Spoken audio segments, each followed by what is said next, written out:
A Scotch and a bourbon in front of us. We've mentioned it before on the podcast, kind of before we started doing video. So, but in Utah, we generally get kind of screwed when it comes to booze. But occasionally, there are ways for us to benefit. And one, they only mark up by a set amount because it's by the state, and then they essentially tell us when the good stuff comes in or the rare things, and you can go enter drawings, or you can literally most recently they said, we got a bunch of E.H. Taylor, here's how many bottles, they're going to these stores, it'll be there Saturday. So it really just allows you to say, well, I'm going to go like in both of our cases around 2.5 hours before they open and get in line. So we did that on Saturday to try to get our hands on, I mean, for me it was any E.H. Taylor. There was a chance we would get the barrel proof, which I guess is that's the king. Outside of their limited releases like Grain of the Gods and things like that, which are like thousands of dollars. That's the barrel proof is the most desirable in their core line of products. Yes. So neither of us got that. They only had a handful at each store, and the people lined up. I heard that they were there at 1 a.m, so they were around 10 hours early. But I did go 2.5 hours early, and I got a single barrel, which I was really happy about. And I've actually been looking for an E.H. Taylor for quite some time. I told Jared and another of my friends that travels around, that's just like, hey, if randomly you see one and want to give it to me after you buy it, let me know. Which is a hard thing to do because they're hard to find. You're not finding these bottles everywhere. But we both got one, and we've got the single barrel here today. This is my first really proper try of it. I had a tiny sip when I got home, but it was like 11 a.m. So I was just like, well, I'm not sitting down for some scotch right now. I had like just a little bit, and I was like, okay, that's so heading in the right direction. What are your overall thoughts on it? Yeah, it's a damn good product, so just the single barrel is just going to be obviously a single barrel of their small batch. And then it's aged a little bit longer. So they are picking barrels from a specific part of their rick house for their single barrel. So they're very curative in terms of what barrels get picked for single barrels and what barrels are going to go for their small batch. So that's the biggest difference between them. But, the E.H. Taylor is a fantastic product, and that's why it is so hard to find because people love it. I think it is quintessential bourbon. The flavors that you get from this bottle are very complex, very deep. There's just a lot of different flavors, front, mid, and end palate. And I think it's a fantastic product. So it tastes like a really well-balanced product. Like it's just a really, if this was readily available, it's the type of thing I would just want to have on my shelf. Yep. Like where we've talked about stuff like the Caribbean cask, where you're like, that's just one that should always be here. Yeah. This is kind of falls into that realm. I like it quite a bit because they're so hard to find. I'm not really going to drink it very often because I want to get another one in the chamber before I can drink through it. But if I was to get another one, I would probably try to sit down and really understand this a little more. But I'm happy with it. Like, obviously for us, we're in a fortunate spot here because this was $70 for us. Right. And out of state, it looks like it's right around $200. And that's a harder sell. Like, it's $200 at the low end, right? Yeah. It's all at the discretion of the liquor store that gets it. And, from the perspective, like there's a lot made of people getting really upset about liquor stores, like mom and pop liquor stores marking up these Buffalo Trace products. Yeah. But like, you have to take it like, yes, some of it's outrageous. Like if someone's like marking this bottle for like $500, like that's crazy. But they're only getting so many of them in a given year. It's not like they've got cases and cases of the shit. And, I think Buffalo Trace is trying to work on that to a certain extent, but like also. Are they? Yeah. They built a like a giant ancillary facility to increase production like tenfold. It seems like what they're doing is making like putting this on shelves everywhere is going to drastically change the impression of the product. Like, Yes. right. Like they are the talk of the town because you can't find any of this shit. True. And that's a pretty big benefit. Mhm. Nothing they make right now stays. And if they push that too far, I don't know that they even want to. Even if it is a little bit easier, I think that the scarcity argument is probably real for what the position they're in. But that's just me running my mouth. But yes, like the markups at out of state liquor stores are going to be high on a bottle like this. Like, yeah, it might like 200. Like if you were out of state, like 200 would be a great price for this bottle. You would be like, yeah. Excuse me, would be like, yeah, this is a great price. Like I'll buy that. Yeah, exactly. But we're in like a unique position where I think like MSRP is like 60 some odd dollars on this bottle, and then they mark it up $10, and we get to reap the benefits. But don't be too jealous of us, because just so you know, that's what I was gonna say. Our Bacardi's marked up, and we pay more for basic shit than any of you guys do. And we also can't get Everclear anymore here. Really? Yeah, they just outlawed it. Okay. Yeah. So no more Everclear in Utah, which like I'm totally okay with. Like that is not a redeemable product and like has no use case outside of like getting ripped in college. Well, yeah, that's just it goes into the huge plastic bin of fruit. I'm pretty sure that's why they outlawed it. Because I'm sure they looked at the sales data and they were just like, it's either like very like young 21-year-olds that are buying it, or like 50-year-olds that are then like selling it to young people. Young 21-year-olds. Yeah, exactly. Like I don't think anybody's like, radiator. Man, I had a hard day at work today. I'm gonna go and sit down and make myself a nice cocktail with fucking Everclear. This proof's just a little up, right? Well, it's bottle and bond, so it's got to be 50%. Oh, got it. So it's 100 proof. That's one of the characteristics of bottled and bond. So yeah, it's a little bit of a higher, not like super high proof, but a little bit higher than what you would see with some of the other products on the market in the bourbon category. But yeah, it's just a quintessentially good product that I think deserves the hype that it receives. Some of them that get a lot of notoriety from Buffalo Trace, I do not think are worth the hype. Definitely not. But something like this, you know, as long as they keep the quality up, even if they improve production on it, like, I mean, it would be nice to walk into a store and have like a 50-50 chance to get a bottle of E.H. Taylor. But we probably are very far away from that. I guess even if it was like, it feels like in the last 6 months, Blanton's has been more available, at least in Utah. And even if it was there, because there's been some times where I've been like, oh, there's 5 bottles over here. That would be kind of nice if it wasn't such a race. Like literally, it's kind of crazy. Like that one, people got there at 1 a.m. For that one, I get, but then I was like 30th in line, 2.5 hour wait. By the time they were opening, the line was 100 people. Right. Like that's a big draw. And it's not one, we didn't go to the same liquor store, you and I. This was all across basically the valley. Yeah. And St. George. Yeah. There's like 9 different ones. My wife was hitting me up. She's like, so which one do you think's the best one to go to? And I was like, I don't think it matters. I think they're all going to be full of people. So let's talk a little bit about our experiences, because we had to wait in line for a long period of time. We should have coordinated. We didn't sync up enough to wait in the same line. Yeah, we should have hung out together. It would have been much better if we just got to hang out together for a few hours. But we stood in lines that were different.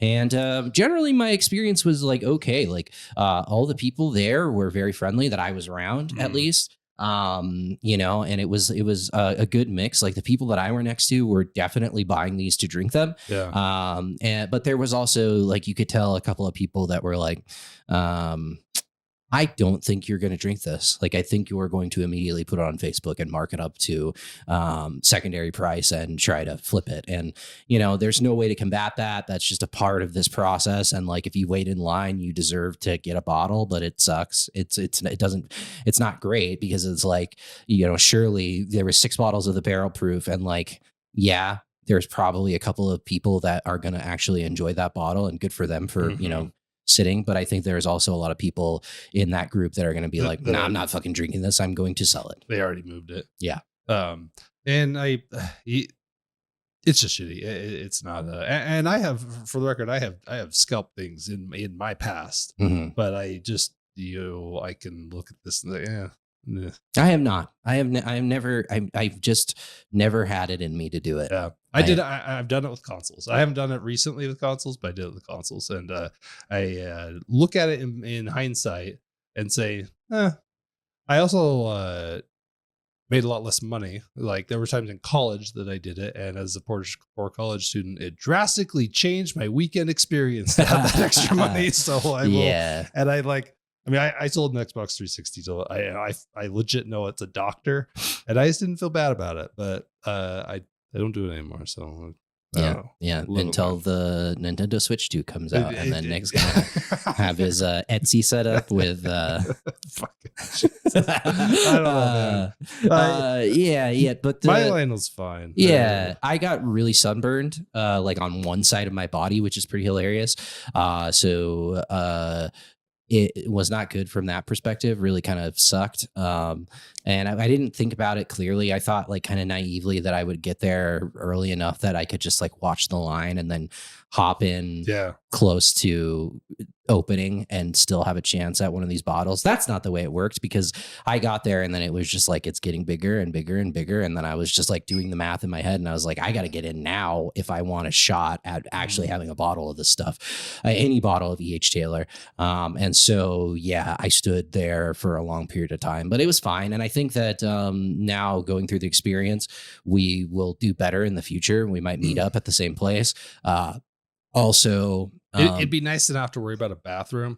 Like I knew I was going there early, and I really, really enjoy drinking my coffee in the morning. yeah, And I specifically barely had any coffee because I'm just like, I don't want to shit my this pants is not here. going to work out well. Right, And right. if you and I were there with chairs, we could have just not had to worry about Yeah, that. it's like I gotta go to the bathroom, watch the chair.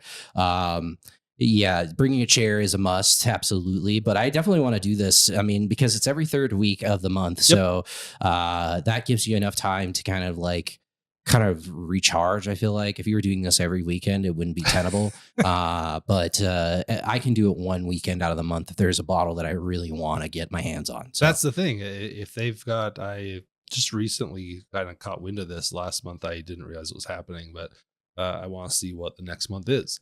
And it might be exciting. Might be a fun way for us to actually easily get our hands on stuff. where's the Especially Scotch releases at? Scotch doesn't. I don't think that's front of mind in the States. Like that, there's not that chase. Like there's an absolute bourbon chase is a thing, and that's not something we talk about here. If it happens, I don't. I It can't even- happens. It but happens. Is it even possible here? Like, what is the like? Well, it depends on where you live. It's just hard to know. Like, I only recently got into bourbon, Mhm. and I immediately know like a lot of what is rare and you're chasing. And on the Scotch side, I can't tell you. Like maybe you're in your head, you're like, oh, these are the six that I'm looking for. Like I know I can't get Campbelltown, but those are in other places on some shelves. Yeah. But I just don't know what those sought after ones even are. I think for they're Scotch. more, it's not the like core line like it is with bourbon. Like the bourbon is in a unique place where it's like the core line on some of these products is extremely hard to find. Scotch, it's more the like limited release stuff. Sure. Where the distilleries are putting out like 3 to 4 like yearly releases that Right. are just for that period of time. And those are the ones that are hard to get. Those are the ones that I would like to get. It's that shit you can get if you go to Campbelltown during like their month of party. Like they do like a festival thing for a week or something like that. I bet that's Yeah, all I that think the shit's- most prolific that I can think of is Ardbeg. Ardbeg does all sorts of fucking crazy like one-off releases, and there is absolutely a community that goes ravenous and tries to find all of those bottles as soon as they drop. You have to be a fan of fucking very peaty whiskey, but Sure. Ardbeg does a very good job of marketing their product. They do really cool stuff around that, so it exists.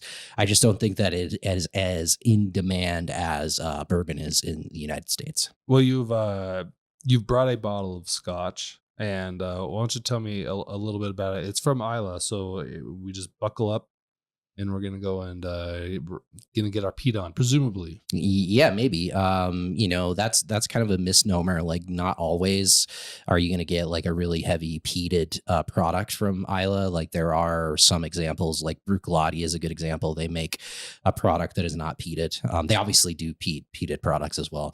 But yeah, so this is Bunnahabhain is what it's called, which is a great name in my opinion. It's got a very pretty kind of storied history. A lot of people that like Isla's a lot love Bunnahabhain. And I've never had a bottle of it. It's fairly hard to find. I've seen it here before, but it's not like you can't just go to the store and just pull it off the shelf. Like, it seems like it comes and goes. And so did you just open this? Have you tried this? No, I haven't tried it yet. Oh, okay. Got it. Yeah, I just opened it before I got here, or well, when I got here, I should say.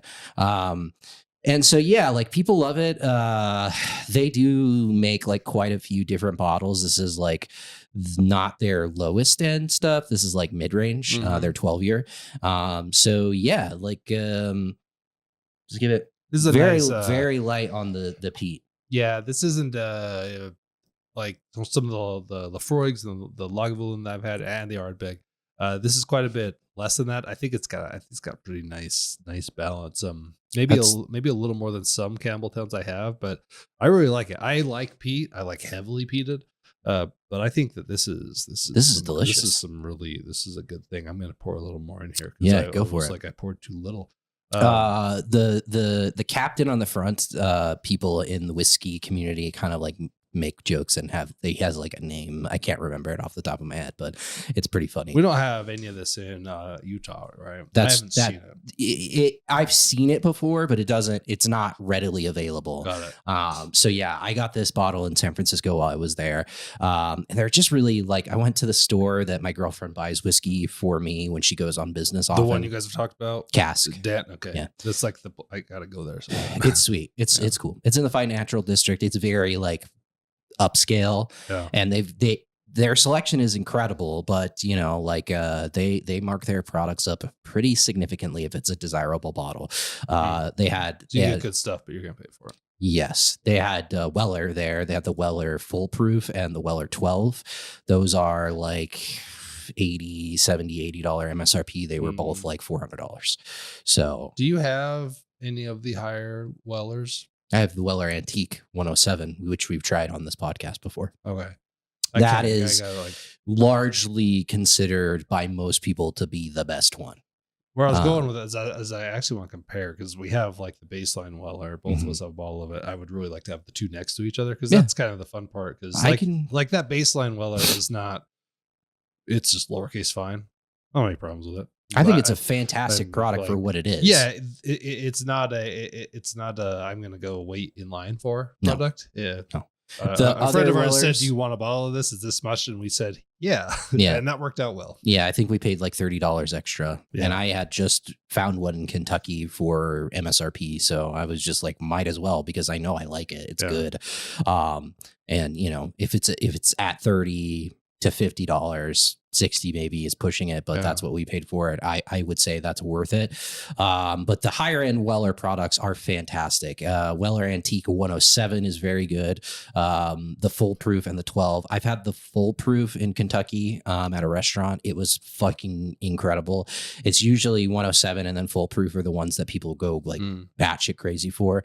Some people will say CYPB is one of the better ones, but a CYPB is like, that's like a fucking unicorn, a ghost of a unicorn. Like, you're not going to find it, and if you do, you're going to pay a pretty penny for it. So we need to keep our eye on the list, because their Weller products are going to drop. And that's the thing with Weller. Like, yeah, I think that, like I said, the general consensus is 107 is usually the one that people want the most. But if you can get anything in their higher line, if you like weeded bourbon, like it's good stuff. Yeah.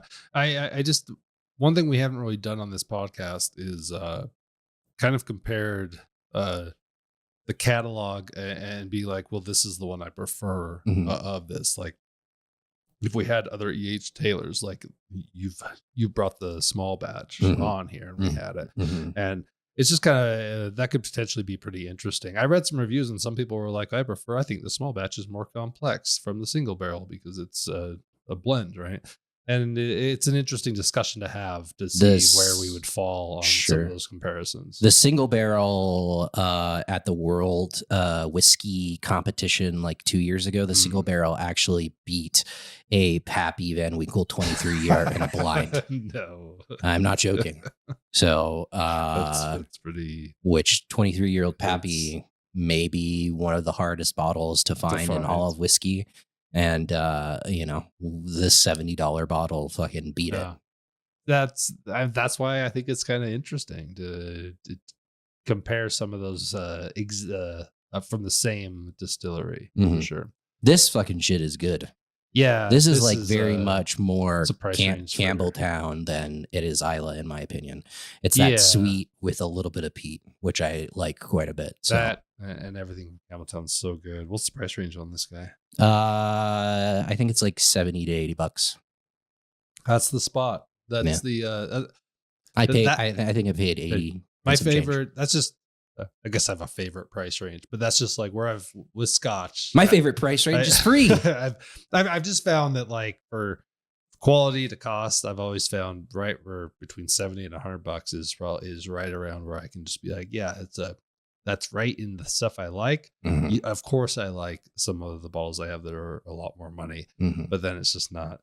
You got to try to balance it. They had like, what are we doing here? They had a 15-year for $180. Yeah. And now I'm like, after trying this, I'm like, maybe need to bring more of the Captain into my collection. Because that's exactly what I was saying. It'd be super interesting to compare those two. Because there's always a chance that one of us would be like, you know what, I prefer the 12. Well, like here's the thing, Nick. We can make that happen because my collection is pretty vast and there are many different bourbons that I have or Scotch that I have where I've got like the full fucking range. For sure. So if you want to do that, we can do it. It'll be a whole new show we're going to come up with here. You know, we just put blindfolds on and like this one's a little bit more malty.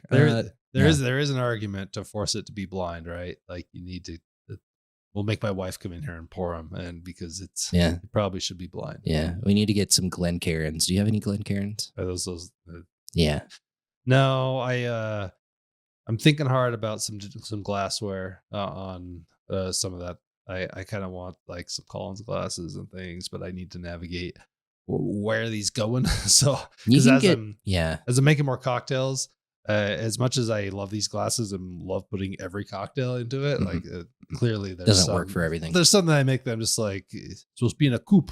Where is it? You know, like what? Need a fucking coupe for this, man.